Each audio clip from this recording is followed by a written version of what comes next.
খেলার জন্য তো মাঠ পুরো প্রস্তুত। এখন যারা রেগুলার ফাউল করে গোল করার মতন ছিল তাদের অভাবের জন্য যদি আপনি যদি খেলতে না নামেন, সেক্ষেত্রে না আমার কাছে মনে হয় যে কনফিডেন্সটা কি ওইভাবে দেখেন যে ফাউল হবে ওই মাঠে আমরা খেলবো।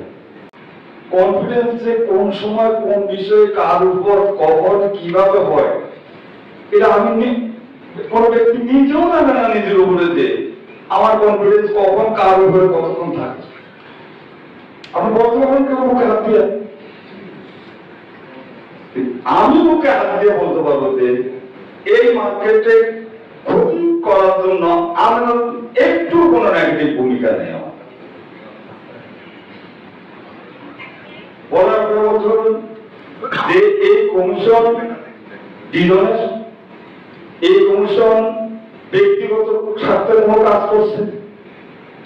এরপরে যদি মানে যে আপনি যদি বলেন যে হ্যাঁ এটা তো কনফিডেন্সের অভাব, ভাই আপনি যদি ভয় পান এই কনফিডেন্সের অভাবটার কারণটা কি আপনি একটু দেখেন তো।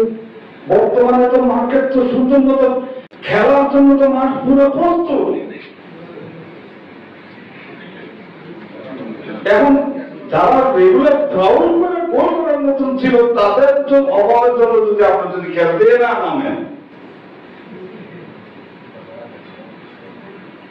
সেক্ষেত্রে না আমার কাছে মনে হয় যে কনফিডেন্সটা কি ওইভাবে দেখেন যে ফাউল হবে ওই মাঠে আমরা খেলবো, নাকি ফাউল হবে না যে মাঠে আমরা সুন্দর একটা প্লেইং একটা বিল্ড আছে আমরা সুন্দর মতন খেলতে পারছি। কারণ আমি তো বুঝতে পারতেছি না যে কোন ধরনের মাঠ আপনারা